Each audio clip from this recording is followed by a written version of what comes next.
Welcome to Women's Sports Weekly, where women's sports happen every day, but we talk about it once a week. I'm Danielle. And I'm Carolyn.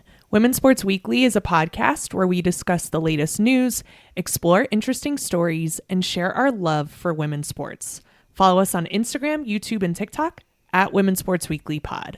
Follow us and rate us on Spotify and Apple Podcasts. Send us an email at womensportsweeklypod@gmail.com, and we may feature your email on the Listener's Experience Zone, The Les.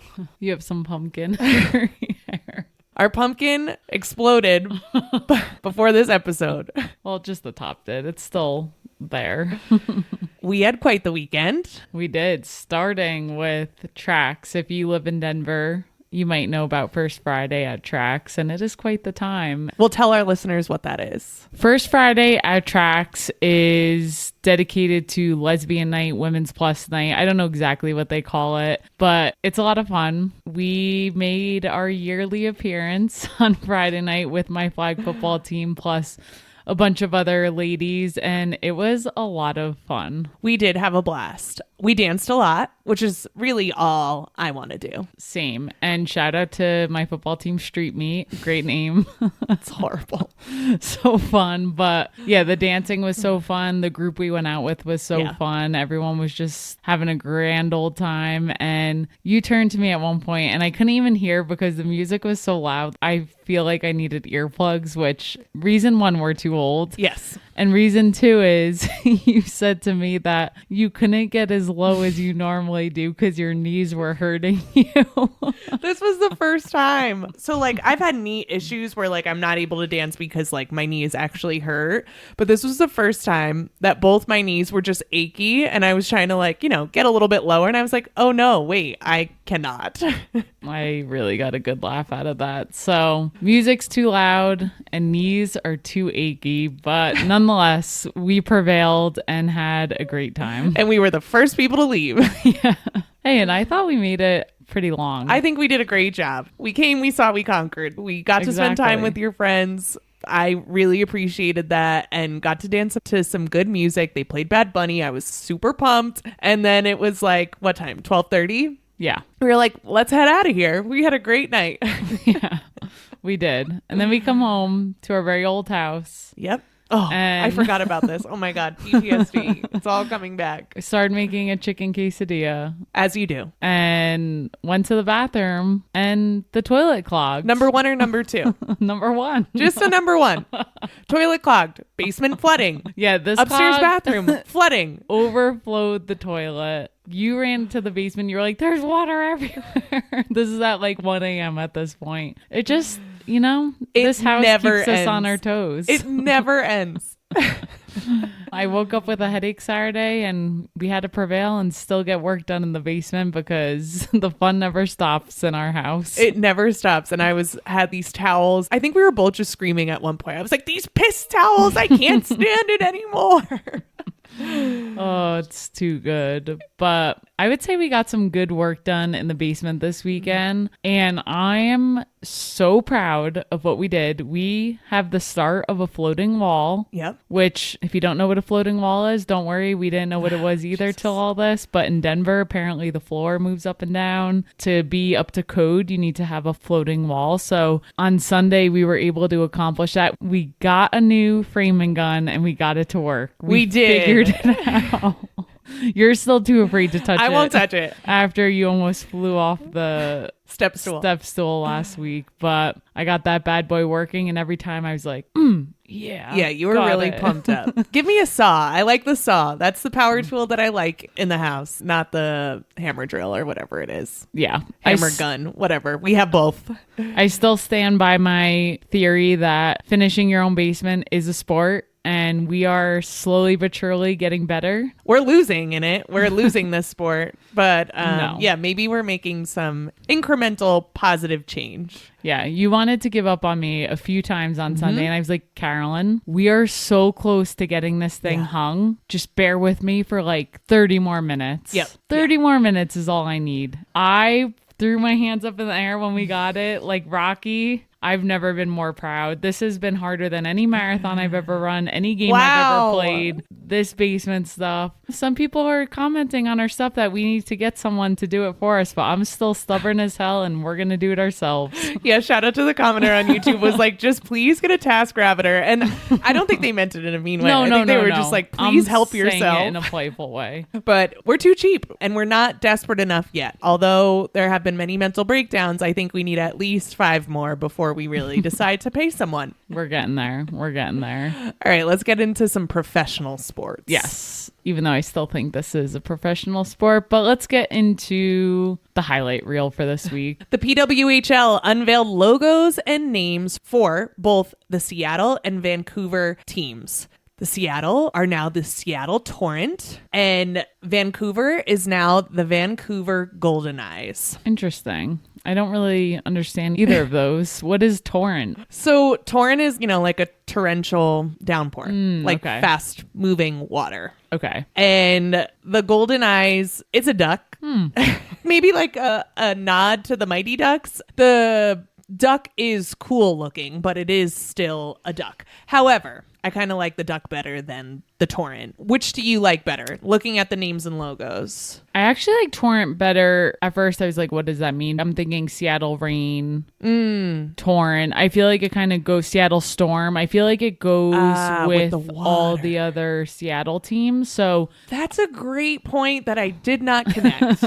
yeah, I like that. And I honestly like the logo better than the I. I don't know why, but I think the logo is pretty cool and it looks like water. The S is like a water. So I'm a big fan and I like the colors. I like the colors for Seattle a lot. I think the GoldenEye logo is awesome. It's like a duck and an eye at the same time. Where's the duck? So if you see the outline, the Yeah. beak is like on the right side, and I feel like the pupil can also be a wing. Oh, okay. Wow. Yeah. I also just wish that teams would go back to naming teams after animals. That's why I kind of like the Goldeneyes better, because why does everything have to be a noun and a verb? That's a lot. And the mascots are so confusing when they're not an animal or something. I don't know. Maybe it's they become too controversial. I don't know. But give me an elephant. Greyhound. A greyhound. Give me a gamecock. Yeah. Colleges are very good at naming after animals, but these professional teams, I guess the animals have been used so much and maybe it comes into some copyright stuff that they're not able to use it. But I'm like, can we find some more animals? But Vancouver found it. They went with their GoldenEye duck. We are actually going to be able to see both of these teams play. I am so excited. On Monday, the PWHL announced the Takeover Tour is back and it is expanding. There will now be 16 neutral site regular season games played outside of the established cities where teams are located. I believe last year there were 9, so almost doubling them. They're going to visit 7 new cities: Calgary, Chicago, Dallas, Halifax, Hamilton, Winnipeg, and Washington, D.C. If I'm being very honest, I've never heard of Hamilton before, but I'm assuming it is in Canada somewhere. I'm so sorry, Canadian listeners. But Denver is hosting 2 games. On January 25th, they'll be hosting Vancouver versus Seattle. I'm so excited we're going to get to see the 2 new teams play. And then on March 15th, we get New York and Minnesota. That is awesome. Maybe I'll get some Seattle gear because I love the Seattle Storm. Ooh. So I'll just continue on the Seattle train. And we have a Seattle Rain t-shirt. We're Yeah, collecting our true. Seattle stuff. Yeah, I love that. I'm really excited. Denver really showed out last year when the PWHL came, so I really hope we do the same, and I have full confidence that we will. I'm so excited to be there.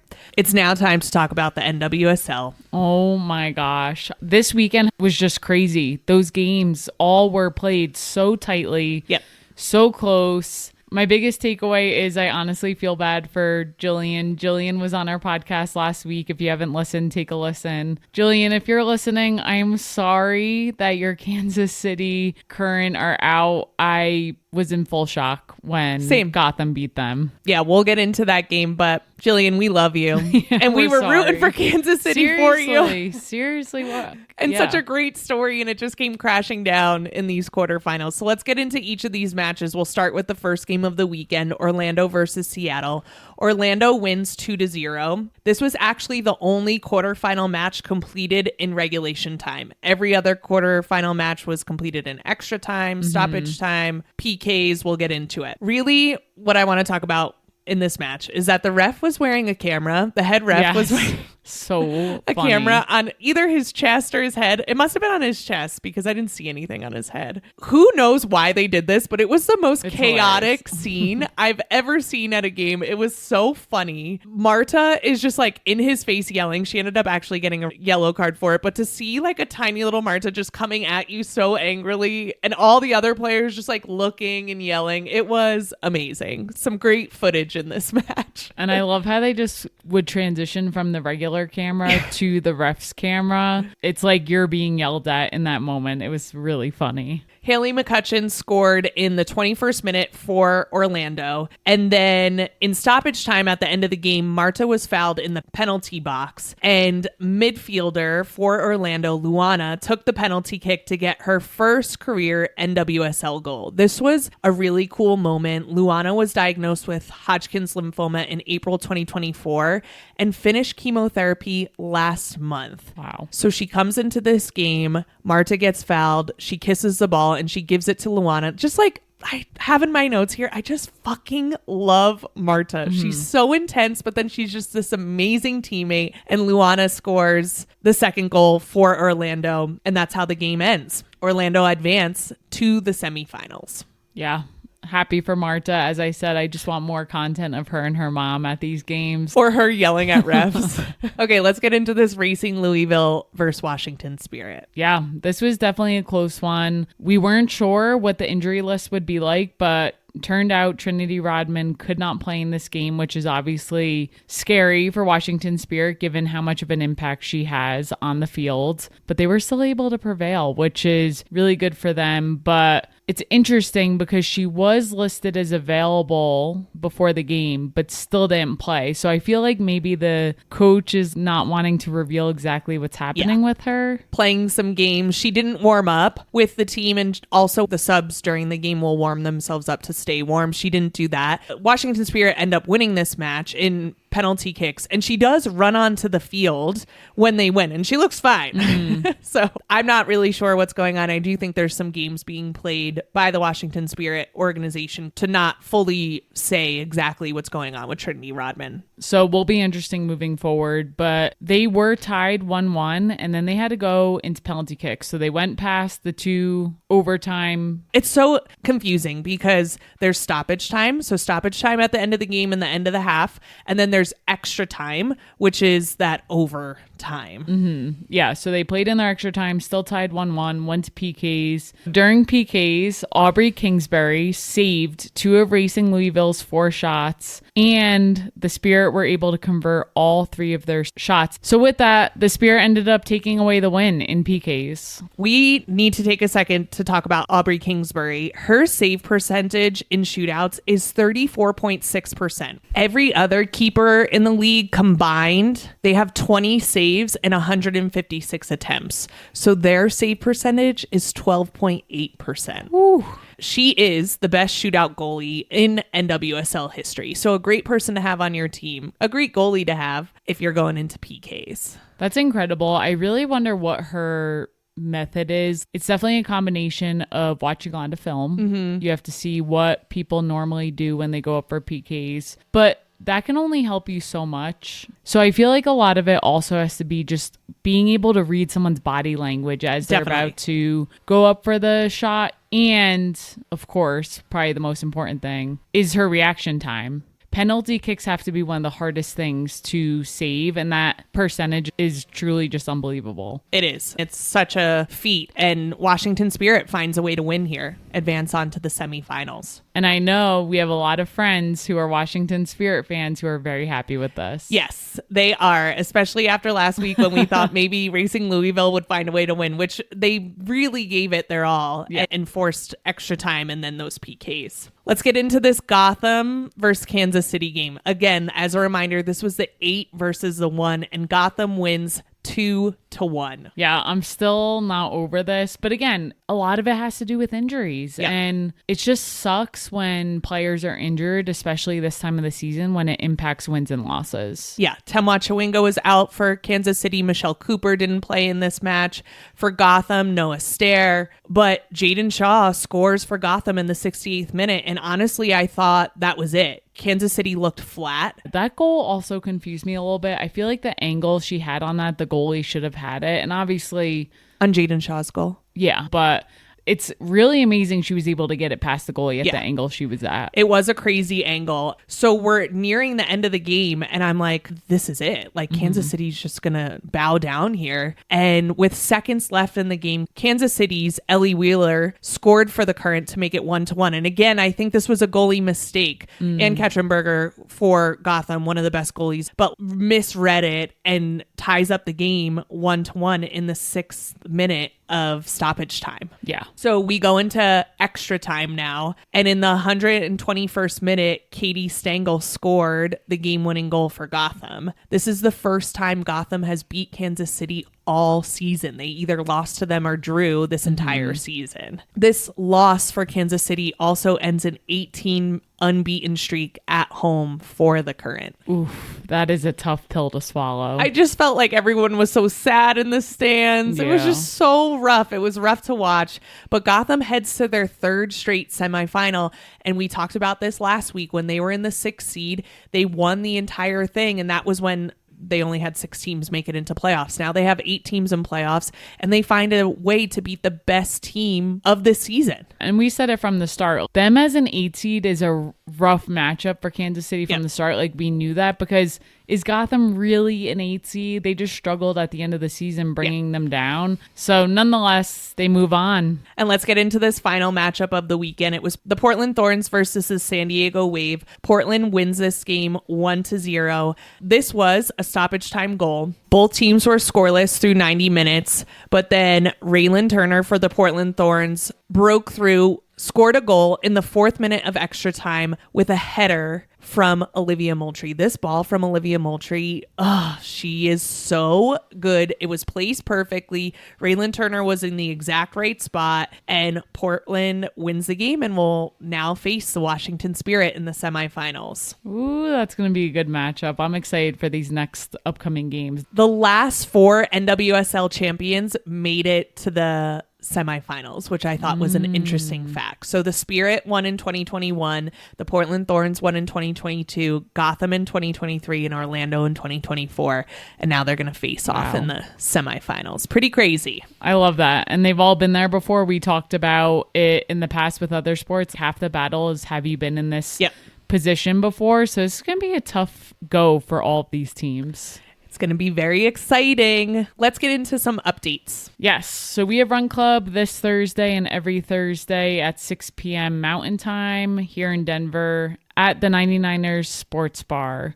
If you listen to our podcast and share a secret word each week with the bartenders after our 3-mile run, you can get 50% off your first draft. The secret word this week is Gotham. We got to give them some credit. Gotham came from the 8 seed and beat Kansas City, so they're getting the secret word this week. Yes. We also have to take some time to remind our listeners to please rate and subscribe to our podcast. We love putting this podcast together. We want to continue to do it, and we create, produce, and edit the podcast ourselves. So if you want to support us, which I know you do, please rate, subscribe, give us a positive review, and most importantly, share with someone in your life who you think would also love this podcast. We really appreciate everyone who has taken the time to rate the podcast. If you send us a screenshot of your 5-star rating, we will send you a Women's Sports Weekly sticker. So send over those screenshots and get yourself a nice little Women's Sports Weekly sticker. Yes. And with that, let's get into the deep dive for this week. I am so excited because college basketball is back in full force. So we are going to talk about NCAA basketball and provide a preview for this season. Let's get into the preseason top 10. UConn in the number 1 spot, South Carolina in the number 2, UCLA in the number 3, Texas 4. At 5 is LSU, 6 is Oklahoma, 7 is Duke, 8 Tennessee, 9 NC State, and 10 Maryland. It's interesting because I'm looking at these teams and the top 4, which makes sense for preseason, were the 4 that were in the Final Four last year, and they all have a lot of returners, and all these teams are looking good again. Starting with UConn, obviously they had some big losses, including Paige Beckers, who was drafted number 1 in the past WNBA draft, but they look scary good. For me, they're definitely in the Final Four. Oh, yeah, without a doubt. I feel like last year, it's interesting. They ended up winning the national championship, but there were times in the season where even my dad, who I've talked about him on the pod before being a huge UConn fan, last year, he's like, I just don't know if they have it in them this year. And right away, already this year, he's like, they look good. And the reason why we always struggle with UConn is because their conference is just not as good. Yeah. And so it's hard to gauge how good they actually are because they're not playing the highest caliber teams. But they have incredible players still on. They've added a Wisconsin transfer, Sarah Williams. And then you have Sarah Strong, who's a sophomore now, who as a freshman was unbelievable. When we were at the Final Four last year, watching her as a freshman on that stage play so well, so composed. Now she's a sophomore and looking better than ever. Unreal. Sarah Strong's only a sophomore? Mm-hmm. Oh my gosh. She was only a freshman last year. Oh my gosh. Okay, go ahead. And then you have AZ Fudge. She's in her final season at UConn. You know she wants to win another championship. And I would say that both of these players could be player of the year at this point. Obviously, a lot can change, but they're both All-Americans. And I would say they're going to be the storyline for this team. Obviously, they have other key players, but those two are going to lead the way. I think about a conversation we actually had with Ryan Rucco at the Final Four last year, and he said Sarah Strong, if she went into the draft, would be my number 1 draft pick. For me, she's player of the year. Preseason player of the year, that's who I'm going with. Watching her in person, I was amazed. Yeah. Amazed. The ways that she moves, she does everything. Yeah, UConn's going to be a problem this year. And I'm knocking on wood that she stays healthy because that would be the only thing that could get in her way. So hoping good things for her. Knock on all the wood. We don't want anyone getting injured. No. Okay, let's talk about South Carolina. They added transfer Tanaya Latson, the All-American from Florida State. She averaged 28.5 points per game with the Seminoles. She is amazing. I cannot wait to see her play with the Gamecocks this year. She's played with Raven Johnson in the past, so there's already this connection there. As per usual, the Gamecocks are just very well-rounded. They have Tanaya Latson in the backcourt, Raven Johnson, and Tessa Johnson. Notably, they did lose Mylasia Fulwiley to LSU, which we'll talk a little bit more about. But if Joyce Edwards can get moving in the way that Joyce Edwards can get moving, I think the Gamecocks have a very strong chance. And that's news to nobody, right? That's not like a crazy take. Absolutely. And getting one of the best scorers, if not the best scorer in the country, added to your roster, I think that's huge for them. And to your point, you have players who were younger last year, and now they're all the more mature and understand what Dawn wants and understands what it takes to be a top collegiate athlete. They're going to be very good, and I'm excited for them. For me, Joyce Edwards is similar to Sarah Strong, but she needs just like a little bit more refinement. Yep. The Gamecocks are actually going to head to the Players Era Championship in Las Vegas over Thanksgiving, where they will face Duke and then the winner of Texas and UCLA. And so that's going to be their first big test coming up in November. So I'll be excited to watch those games and kind of see where people are. I've been watching college games, and it's so interesting to transfer from watching WNBA to then watching college, because there's a big difference. So my eyes have to get used to it. But everyone's still in these first couple of games. Some teams look a little out of shape. Some people are moving a little bit slow. It just is like, okay, let's get back into shape. Yeah, for sure. And then up next, we're going to talk a little bit about UCLA. You have Lauren Betts coming back, their 6'7" center. She was also the Naismith Defensive Player of the Year last year as a junior. She had 19 double-doubles last season. And who's joining her this year? Her younger sister, Sienna Betts, who is 6'4". She is, quote-unquote, a more diverse scorer. We'll see how she does at the collegiate level. And so she is a freshman at UCLA this year. She was also ESPN's number 2 recruit in the 2025 class. So I'm really excited to see those two play together. I think it's so fun watching siblings play together. And it's nice for Sienna Betts to have her sister there. That just has to be so nice because you can go to your sister and figure out, like, what does coach mean when they say this? Or how does this work? How does the offense work? And so that's really like a cheat code to have someone, a senior on your team, to be able to relay that information. I've already seen some TikToks come through and looks like she's fitting right in. Then they added Gianna Neepkins, who came from Utah, and she is great scoring from the 3, so that will be a good add for them. They did lose some talent in the transfer portal, which I think a lot of teams struggled with this past year, and I don't know if the transfer portal will ever calm down. So I think gaining and losing some, they'll just have to figure out what their team is going to be this year. UCLA is interesting because they're well coached. They made it to the Final Four last year, and then they really suffered. They lost a lot of people in the transfer portal, and I don't know. They performed really poorly at the Final Four. Yes, they did not play well at all. So I hope this is a redemption year for them, and I think you learn a lot going to a Final Four, so maybe there were some lessons learned there.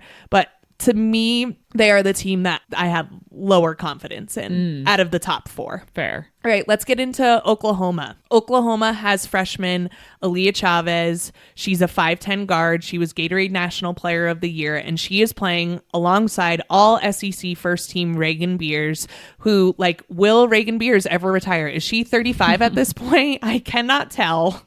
Reagan Beers leads the team in scoring and rebound and was shooting 63% from the field, which is just a wild shooting percentage. Yes. What's interesting about Oklahoma is that over 55% of their scoring, rebound, and minutes are returning this year.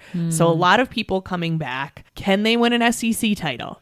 My bias is telling me no. I can't stand Oklahoma. I'm sorry. Yeah, the SEC is a tough conference, so yeah, don't see them winning it with all the other talented teams on there, but I still think they'll have a really good season. It's going to be this clip and them in the Final Four and us just inserting our foot into our mouth. Let's get into LSU. Yeah, LSU lost some key players, whether it be graduation or the transfer portal after last season. They do have their top scorers returning, though, Flau'jae Johnson and Michaela Williams. And then they also added some players. Obviously, we talked about they added Mylesia Fulwiley from South Carolina, which sucks for our Gamecock fans, including us. They also added 6'5" Kate Koval from Notre Dame. Then you have 6'2" senior Amaya Joyner from East Carolina. So it'll be interesting to see how this team gels as well. Michaela Williams is one of my favorite players to watch, so hoping for good things for her this season. And I'm hoping that Mylesia Fulwiley does well too. It looks like she's continuing to come off the bench, which I think is very interesting because I think that's why she left South Carolina. I don't know. Yeah. It makes me sad more than anything because I'm like, you could have just stayed. But, everyone has to do what they need to do to take care of themselves. I'm just a little bit bitter and I only want good things for them. Yeah. Let me make that very clear. Okay, let's talk about Texas. They're returning 3 of their top 4 scorers. They have Madison Booker. She won SEC Player of the Year last year. They have Rory Harmon, which another person, will she ever graduate? I feel like she's been here forever. 230 assists last year, all SEC defensive team. And then they added Brea Cunningham from Arizona, who was ranked top 10 in the Big 12 in rebounding and blocks. And then we'll round out with 2 more teams we just want to touch on. So we have Tennessee. They're returning 3 of their top 4 players. They also picked up a few transfers. They have 6'4" Janiah Barker from UCLA, 6'5" Jersey Wolfenbarger from LSU, and then all ACC guard Nia Robertson from SMU. They are also welcoming ESPN's number 2 recruiting class. So all 5 freshmen were ranked in the top 60 in the class of 2025. Tennessee is who I think could make a deeper run this year. I hope so. It was tough to see them lose to NC State this past week. But again, so much happens throughout the season. Yeah. It's one game. That's a tough game to come out to. They're both they were the 8 and 9 preseason. But I agree. They have a great coach. They have some returning key players. So I also think it'll be interesting to see what they're able to do this year. And then the final team we'll talk about is Duke, who they have a lot of people coming back. They have ACC Rookie of the Year, Toby Fournier, who didn't start a single game last year, but led the team in scoring with 13.2 points per game. They have Ashlyn Jackson returning, Delaney Thomas, and Taina Mayer, who was their assist leader. Notably, they did lose Aluchi Okanawa to Maryland, which I thought was, again, an interesting move. I thought she fit in really well on that team. Maryland is in the top 10 in the preseason, so we'll see how she does there. But Duke is returning this core group of talent, and again, they're well coached. I think they're going to be a problem. So those are the teams we're going to cover for today. I would say those are going to be some good teams to watch, especially at the start of the season when you're getting into watching games. So check some of those teams out.